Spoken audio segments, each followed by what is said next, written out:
Se ha difundido la impresión de que Dios y la ciencia están completamente separados y que los dos nunca se mezclan. Pero la fe en Dios, específicamente en el Dios cristiano, fue lo que impulsó la ciencia tal como la conocemos hoy. Si estás interesado en saber cómo el cristianismo impulsó la ciencia, hicimos un video explicando esto que aparecerá en la parte superior del video y en la descripción. El conflicto no es entre la ciencia y Dios, porque entonces uno esperaría que todos los ganadores del premio Nobel fueran ateos. Quizás no te hayas enterado, pero en los últimos 100 años, más del 65% de los ganadores del premio Nobel en ciencias son cristianos. Eso muestra que el problema está en otra área. Los dos puntos de vista que realmente están en conflicto son el naturalismo y el teísmo. El naturalismo postula que el universo es todo lo que existe y que la realidad última es masa, energía. El teísmo afirma que el universo no es todo lo que existe y que la realidad última es Dios y no es el universo. Tenemos dos visiones del mundo en conflicto y hay científicos en ambos lados del debate. Entonces, ¿cuál es la verdadera pregunta? La pregunta es, ¿hacia dónde apunta la ciencia? Antes de responder este dilema, hay varios conceptos erróneos que debemos aclarar acerca del teísmo. El primero es la idea de la fe. Mucha gente piensa que la fe es creer donde no hay evidencia, pero eso no es lo que significa. Eso es fe ciega. Fe viene de la palabra latina fides, que significa confianza. Todos somos personas de fe. Confiamos en nuestros amigos porque tenemos pruebas para hacerlo. El término fe ha sido redefinido para convertir el creer en Dios en algo no intelectual. Pero eso es un malentendido total. Cuando la gente piensa que la fe es solo un concepto religioso y es creer donde no hay evidencia, se pierde completamente el hecho de que la fe es esencial para la ciencia. Los científicos creen en la inteligibilidad racional del universo. Necesitan confiar en el orden y la racionalidad del universo para hacer ciencia. Todos los primeros pioneros de la ciencia creían en Dios, y este fue el motor que impulsó la ciencia. Isaac Newton descubrió la ley de gravedad. La usó para probar la existencia de Dios. Cuando la descubrió, no dijo, he encontrado la gravedad, ahora no necesito a Dios. De hecho, dijo, la gravedad explica el movimiento de los planetas, pero no puede explicar quién pone los planetas en movimiento. Otro concepto erróneo es la naturaleza de Dios. Cuando ateos como Richard Dawkins o Stephen Hawking dicen que no hay Dios, no se refieren al mismo Dios que el cristiano. Lo que definen como Dios es uno como el Dios griego del rayo. Esa es una especie de Dios de los huecos. No puede explicarlo. Por lo tanto, Dios lo hizo. Los griegos no entendían los rayos, por lo que asumieron que era un Dios. Y es comprensible que una vez que la ciencia muestra cómo se producen los rayos, ese Dios desaparezca. Si defines a Dios como la explicación de lo que la ciencia aún no ha explicado, entonces sí tienes que elegir entre Dios y la ciencia, por una cuestión lógica. Pero el Dios de la Biblia no es un Dios de los huecos.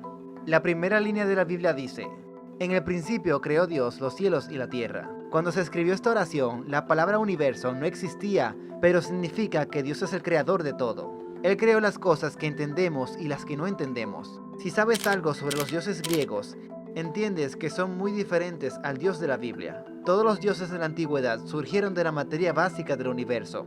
Estos dioses son descendientes de los cielos y la tierra. El Dios de la Biblia creó los cielos y la tierra. Y estas primeras líneas han estado diciendo durante milenios que el universo tuvo un comienzo. Algo que los científicos no descubrieron hasta hace relativamente poco tiempo. Cuando Newton hizo el libro más famoso de la historia de la ciencia, Principia Mathematica, escribió, espero que este libro convenza a las personas pensantes de creer en Dios. Ese era el propósito de su libro, porque cuando más entendía la ley de la gravedad, más admiraba al Dios que la hizo así. Cuando más entiendes de artes, más admiras las obras de Da Vinci, no menos.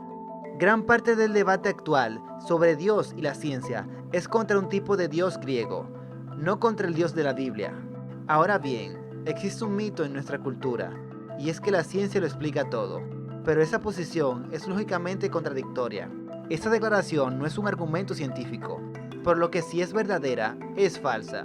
En otras palabras, si consideras que la ciencia es el único camino hacia la verdad, esta declaración no puede ser verdadera, porque no ha sido dada por la ciencia, lo que nos lleva al tercer concepto erróneo, que es la naturaleza de la explicación. Se nos ha presentado que Dios y la ciencia compiten como explicaciones. Por tanto, hay que elegir entre ellos.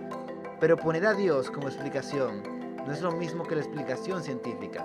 Para aclarar esto, usemos esta agua como ejemplo y hagamos esta pregunta.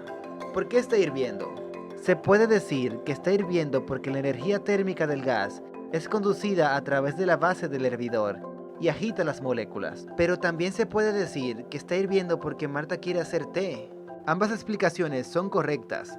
La explicación científica te dice cómo funciona la ebullición y por otro lado te he dado una explicación en cuestión de agencia e intención, que es Marta quiere hacer té. Ahora piénsalo, ¿cuál es la más importante de las dos? La gente ha disfrutado de los tés durante siglos antes de conocer la ecuación del calor. Estas explicaciones no compiten, sino que se complementan, y no tiene sentido elegir entre las dos. Decir que Dios compite con la ciencia como explicación del universo es igual a decir que Henry Ford compite con las leyes de combustión interna como la explicación del automóvil. Necesitas ambos. Ahora respondamos a la pregunta, ¿la ciencia ha enterrado a Dios? La respuesta es no. De hecho, se puede decir lo contrario. La ciencia conduce a enterrar el naturalismo por la siguiente razón. La visión común del ateísmo es que no existe la mente, sino solo el cerebro físico, y que este cerebro que poseemos es el producto final de un proceso natural al azar y sin guía. Si supieras que tu smartphone es un producto de un proceso al azar y sin guía, ¿confiarías en él? El científico J.B. Haldane vio este mismo problema. Si los pensamientos en mi mente son simplemente el movimiento aleatorio de átomos en mi cerebro, ¿por qué debería creer siquiera que mi cerebro está compuesto de átomos? Si te suscribes al naturalismo, que postula que la naturaleza es todo lo que existe y que el cerebro es el resultado de un proceso sin guía, entonces tienes una gran dificultad para fundamentar tu creencia en la racionalidad. Si el cerebro con el que un científico hace ciencia es el resultado de un proceso natural no guiado, ¿cómo puede confiar en sus propios argumentos y razonamientos? Esa es la razón por la que la ciencia entierra al ateísmo. El naturalismo disminuye la racionalidad y la ciencia no se puede hacer sin racionalidad.